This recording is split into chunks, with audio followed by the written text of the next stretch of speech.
was supposed to be my really cute thumbnail, so okay. Hello friends! So today we're going to be doing the mid-year book tag. Okay, some stats.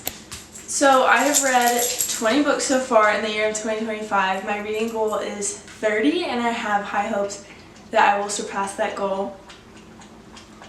Lady's drinking her water. Bruh.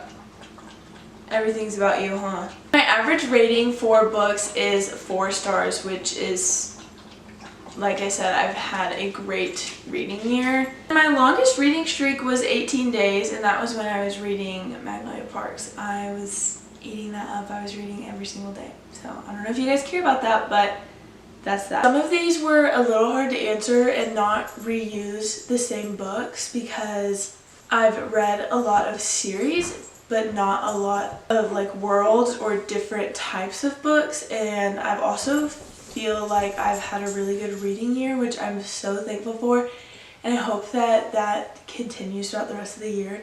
First question is the best book you've read so far in 2025. Fourth Wing. So that this is the best book I've read in 2025. Like, this sits with me. I read it in like 3 days. That's that. Like, of course it is. So that's all I have to say about that. I didn't answer worst book and I didn't answer best sequel and worst sequel of 2025. New release I haven't read yet but want to. So this book, Summer in the City by Alex Astor. I actually just bought this like 2 days ago and I read the little first chapter blip thing and I have been hooked ever since. I'm going off on reading it for a video, but I'm excited to read this in the very near future and you guys are going to hear all about it, trust. Also, it's under 300 pages and I was like, you know, I need, like, I'm in the middle of reading Zodiac Academy still.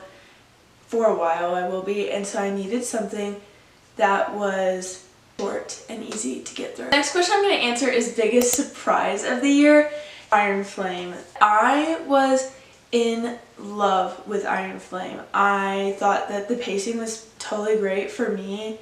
I liked the plot that we had going on. I felt like it was lack of better terms, a lot of airtime for some of my favorite characters, of course, and I just was surprised that I loved it because I hear that everyone hates it, and so that's why this was my biggest surprise. And honestly, Fourth Wing as a whole is the biggest surprise for me in 2025 because I had no intentions of reading Fourth Wing like ever, and then my roommate read it, got me down, she was like, you have to read it. Was hooked on the first page, and so then of course that led into me reading literally all of it, just like back to back to back, and I was eating it up the whole time. I have no complaints. Favorite new author, either debut or new to me. So this is favorite new author that's new to me. I have not read any of her other books yet. I picked this one up, literally obsessed with it. I loved the way it was written. Olivia Blake. One for My Enemy is literally like such a great Romeo and Juliet modern day urban fantasy retelling thing. Like, I literally loved this. I think that it definitely challenged me and it was a little bit out of my reading comfort zone, but it was in the comfort zone that I like want to be achieving. Written like a play is. There's art.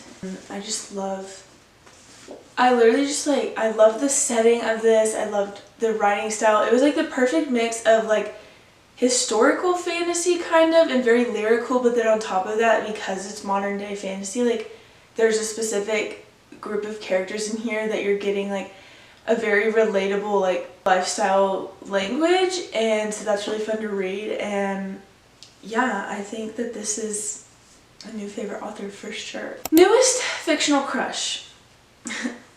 I bet you guys can't guess what I'm going to say. Darius and Orion. If I had to pick one, I guess I would say Orion, but they're both just like fighting neck and neck all the time. So I literally love them. That's pretty much all I'm going to say on that. They're perfect. And if you read this, you'll understand. So start Zodiac Academy right now. Book that made you cry. First we have Taming 7 by Chloe Walsh. Of course I was crying throughout all of Boys of Tommen, but this one specifically, I am just a Gibbsy girl through and through. They are my people, and this story, I was like devastated to see how short it was and then find out that the next book is literally not them, but everyone else gets 2 books in a row, so like a little hateful of Chloe for that, but that's okay. That's okay, I won't complain, I'll keep reading them, you know? I love Gibbsy, and so this story just like actually broke me. I think everything was hitting me like towards the end of Boys of Tommen, like Releasing 10 did not even come out yet, and everything was hitting me, and I just was like, this is devastating. And I just love him so much, like, I love him. Gerard. Magnolia Park's Into the Dark. I also cried throughout all the different Magnolia Parks and Daisy Hates books, but this one specifically, there are some quotes in here that like actually give me chills. Yeah, it just hurts to hold this. Book that made you happy.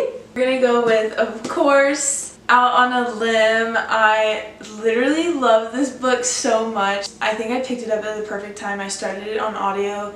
It has a trope in it that I really don't care for. I'm sure you guys know about it. But there's just something about this book that just actually is so endearing, and it feels like a hug, and I just love the way that everything was handled in this book, and I love our characters, Winifred and Beau. They're actually just perfect, and this storyline is so great. I think the communication in here is amazing. I think everything about this is literally amazing. I think the pacing's great. I think that the story is great, and it just made me so happy. I want to read more of them. That also leads us into the next question, which is most beautiful book you've bought in 2025, and I'm going to have to say I have 2, but of course I bought the not special edition, this is the indie published version of Out on a Limb, and it's actually gorgeous. I literally love her. Some people don't care for it, but I love it. Yeah, I love this book. So that's my honorable mention, but I think that the most beautiful book I've bought in 2025 would have to be Conditions of Will. I mean, shut up. We all know. Like, this is gorgeous. I can't even. I will be buying this print. I was like, oh, I want to display this book like this.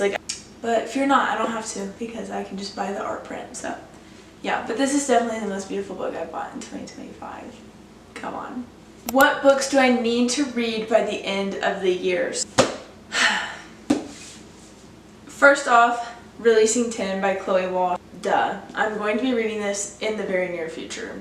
Mark my words. And then when the fall time rolls around, of course I'm going to need a fantasy, and I've had this one, Dance of Thieves and Vow of Thieves, this duology. I've had it on my TBR since 2023 probably.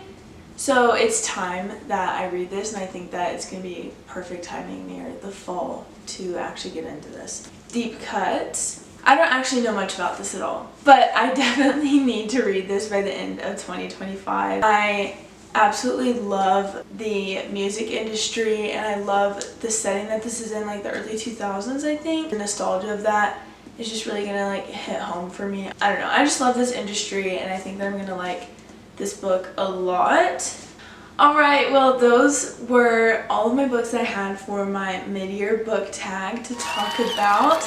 If you guys have any books that you think I should add to my reading goal before the end of 2025, let me know and comment them for me. I feel like this is a great way for you guys to see the style of reader I am and just see what I like and dislike and give you guys some recs as well. Alright guys, thank you so much for watching this video. I really appreciate you guys being here, taking a little look at my mid-year book tag and see what's going on. I love you all, and I'll see you guys later. Bye.